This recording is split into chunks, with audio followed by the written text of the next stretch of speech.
Chapter 15, The Second Miracle. Matilda did not join the rush to get out of the classroom. After the other children had all disappeared, she remained at her desk, quiet and thoughtful. She knew she had to tell somebody about what had happened with the glass. She couldn't possibly keep a gigantic secret like that bottled up inside her. What she needed was just one person, one wise and sympathetic grown-up who could help her to understand the meaning of this extraordinary happening. Neither her mother nor her father would be of any use at all. If they believed her story,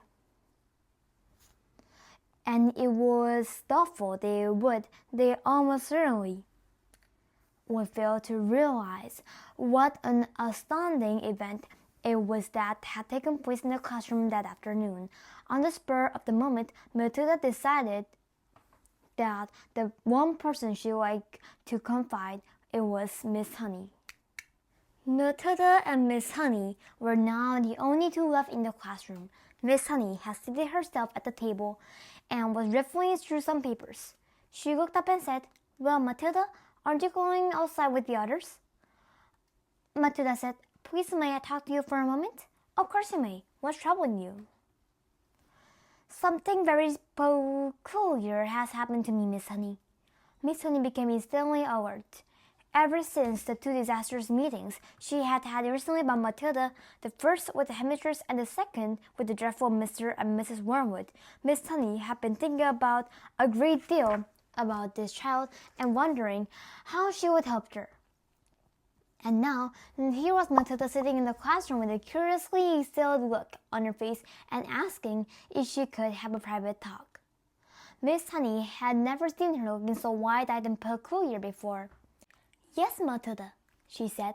"Tell me what has happened to you. What is so peculiar?" "Miss Trunchbull isn't going to expel me, is she?" Matilda asked. "Because it wasn't me who put the creature in the jug of water. I promise you it wasn't." "I know it wasn't," Miss Honey said. "Am I going to be expelled?"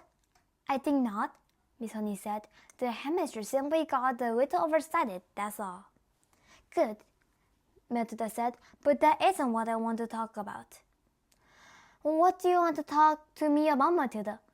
"I want to talk to you about the glass of water with the creature in it," Matilda said. "You saw it spilling all over Miss Trunchbull, didn't you?" "I did indeed." "Well, Miss Honey, I didn't touch it. I never went near it." "I know you didn't," Miss Honey said. "You heard me telling the headmistress that it couldn't possibly have been you." "Ah, but it was me, Miss Honey," Matilda said. "That's exactly what I want to talk to you about."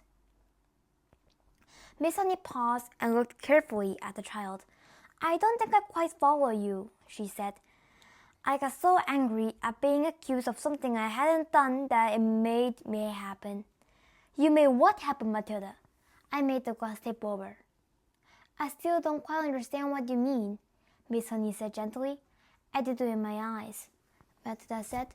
"I was staring at it and wishing to tip, and then my eyes went all hot and funny, and some sort of power came out of them, and the glass just toppled over." Miss Honey continued to look steadily at Matilda through her steel-rimmed spectacles, and Matilda looked back at her just as steadily. "I am still not following you," Miss Honey said. "Do you mean you actually willed the glass to tip over?" "Yes," Matilda said, "with my eyes." Miss Honey was silent for a moment. She did not think Matilda was meaning to tell a lie.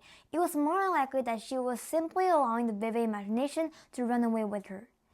"You mean you were sitting where you are now and you told the glass to topple over, and you did?" "Something like that, Miss Honey. Yes." "If you did that, then it is just about the greatest miracle a person has ever performed since a time of Jesus." "I did it, Miss Honey." "It is an extraordinary thought, Miss Honey, how often small children have fights of fancy like this." She decided to put an end as gently as possible. "Could you do it again?" she asked, not unkindly. "I don't know," Matilda said, "but I think I might be able to." Miss Honey moved the now empty glass to the middle of the table.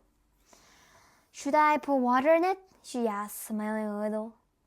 "I don't think it matters," Matilda said. Very well, then go ahead and tip it over. It may take some time. Take all the time you want, Miss Honey said. I'm in no hurry. Matilda, sitting in the second row, about 10 feet away from Miss Honey, put her elbows on the desk and kept her face in her hands. This time she gave the order right at the beginning. Tip glass, tip, she ordered. But her lips didn't move, and she made no sound. She simply shouted the words inside her head. And now she concentrated the whole of her mind and her brain and her will up into her eyes, and once again, but much more quickly than before, she felt the electricity gathering and the power was beginning to surge and the honey was coming into the eyeballs. And then the millions of tiny invisible arms with hands on them were shooting out towards the glass, and without making any sound at all, she kept on shouting inside her head for the glass to go over. She saw it wobble, then it tilted, and it toppled right over and fell with a tinkle onto the tabletop, not 12 inches from Miss Honey's folded arms. Miss Honey's mouth dropped open, and her eyes stretched so wide you could see the whites all around. She didn't say a word. She couldn't. The shock of seeing the miracle performed had struck her dumb. She gasped at the desk, leaning well away from it now as though it might be a dangerous thing. Then slowly she lifted the head and looked at Matilda. She saw the child white in the face, as white as paper, trembling all over, the eyes gazed, staring straight ahead and seeing nothing.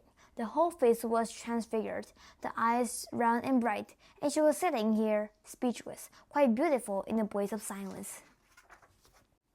Miss Honey waited, trembling a little herself and watching the child as she slowly steered herself back into consciousness. And then suddenly, click, went her face into a look of almost rapid calm. I'm all right, she said and smiled. I'm quite all right, Miss Honey, so don't be alarmed. You seem so far away, Miss Honey whispered, awestruck. Oh, I was flying past the stars on silver wings, Matilda said. It was wonderful. Miss Honey was still gazing at the child in absolute wonderment, as though she were the creation, the beginning of the world, the first morning. It went much quicker this time, Matilda said. It's not possible, Miss Honey was gasping. I don't believe it. I simply don't believe it. She closed her eyes and kept them closed for quite a while, and when she opened them again, it seemed as though she had gathered herself together. Would you like to come back and have tea in my cottage? She asked. Oh, I'd love to, Matilda said. Good. Gather up your things and I'll meet you outside in a couple of minutes. You won't tell anyone about this thing that I did, will you, Miss Honey? I wouldn't dream of, Miss Honey said.